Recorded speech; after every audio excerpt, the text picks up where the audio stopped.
Okay, so the Book of Boba Fett Chapter 4 is out, and I'm going to do a review. Just a warning, there will be spoilers in this video for the Book of Boba Fett Chapter 4, so if you haven't seen it, please back away now and come back later and discuss it with me. Welcome back, everybody. I am Gerald, and I am a Star Wars fanatic. If you want to be a Star Wars fanatic too, go ahead and hit that subscribe button now and turn on your notifications. Stay up to date on all my Star Wars releases. As of right now, we're concentrating on the Book of Boba Fett, and we will be moving on from there as new stuff comes out.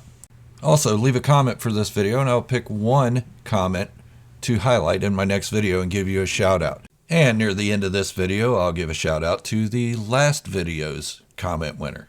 Now, with all that out of the way, let's get on with today's topic. Like I said, there is going to be spoilers, whatever.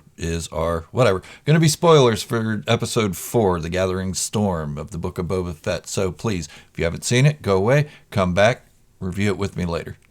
You got 3 seconds to go away. 3, 2, 1. Okay, this episode is a little bit longer than the last episode. The last episode being at 38 minutes, this one being at 48 minutes. Both include the credits at the end, so a little less than that. And we start off with Boba Fett in the Bacta tank this time, not in the present day. So you know what that means. Flashbacks. And these flashbacks are really good. We start seeing the motivations and the mindset behind Boba Fett as to why he's in his current position, why he's wanting to take over and be a crime boss.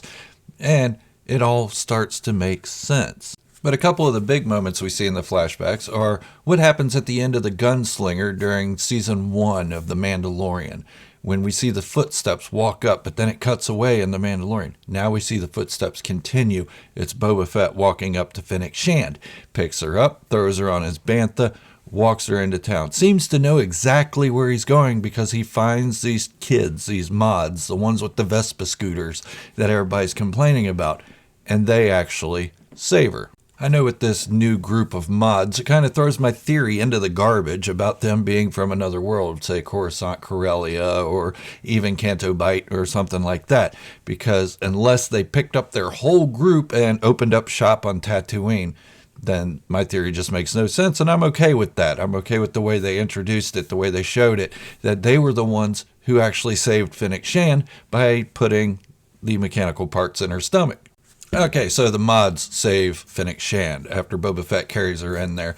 She makes a deal with Boba Fett that once they get his fire spray back from Jabba's palace, that she's free to go. The deal's made. They're fine with that. So they head off to Jabba's palace. They look around. It takes them a little bit to decide what they're going to do, but they finally go in and they get the fire spray out. There's a lot of turmoil going on. Fennec shoots some people. Boba does what he can, but he has to get the fire spray out of there. He knows how to pilot it, and the controls are in Mando. So it was really neat seeing how Fennec Shand was rescued, and then how he got the Slave One, or fire spray, however you want to call it, out of Jabba's palace, out of the hangar.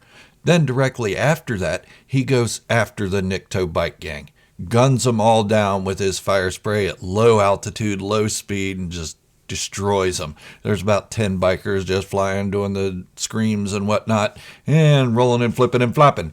And that seems to be the end of that, at least for now, until we find out who the Nikto actually worked for. We know they were supposed to be working for the Pikes, but it's a little ambiguous right now, as if they actually took out the Tusken Raiders. And that's what Boba Fett was trying to do, get vengeance for that tribe that took him in, that made him reconsider his life. He told Fennec as much. He told her that he was reconsidering his life. He didn't want to go back into bounty hunting. He was good enough to hang up the armor for the rest of his life, until they were killed.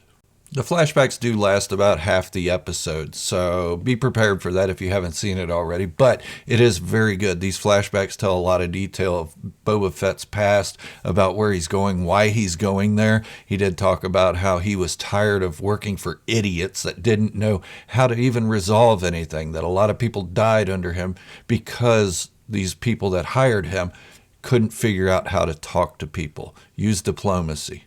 And for those of you that say Boba Fett has gotten soft, Fennec Shand reiterates that for you. So there you go. He admitted that he is a little bit softer, but he's a little wiser as well. And he knows he could run something better than those other criminals that he had worked for all that time. Now, along with these flashbacks, we did get a return to the Sarlacc pit. The Sarlacc pit that we thought was dead after Boba Fett broke out of it with his flamethrower. He brings his fire spray in, or Slave One, in, lowers it face to face with the Sarlacc, almost inside of it, and the beak pops out and attacks them. They get grabbed by some of the tentacles, and it takes a lot to get them out of there, but they finally get out.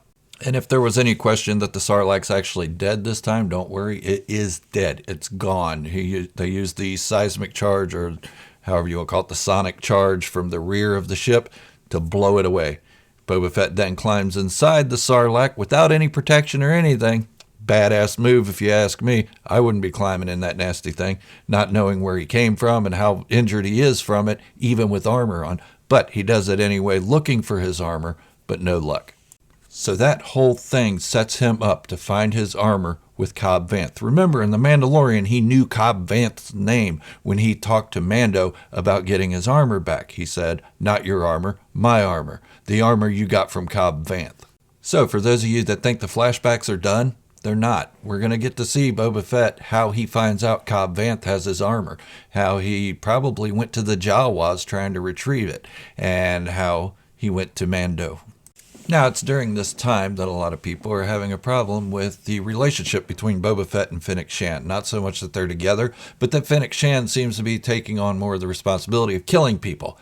Yeah, not really. If you look at it this way, she's earning her keep. She's not paying him to live on his ship. She's not going to pay him to live in the palace because he's actually going to pay her to live in the palace. She's going to share in his fortunes. So she's doing some of the work. I know everybody just wants Fennec Shand to sit back and let Boba Fett do all the fighting and all the killing, but had that happened, then Fennec Shand would have no reason to be with them. There'd be no reason for the partnership. And everybody just wants her to stand around and look pretty. I'm sorry, but she does need to have some action scenes as well. And I don't think it's overly done. I think being a crime boss, you get to sit back and let other people do the action.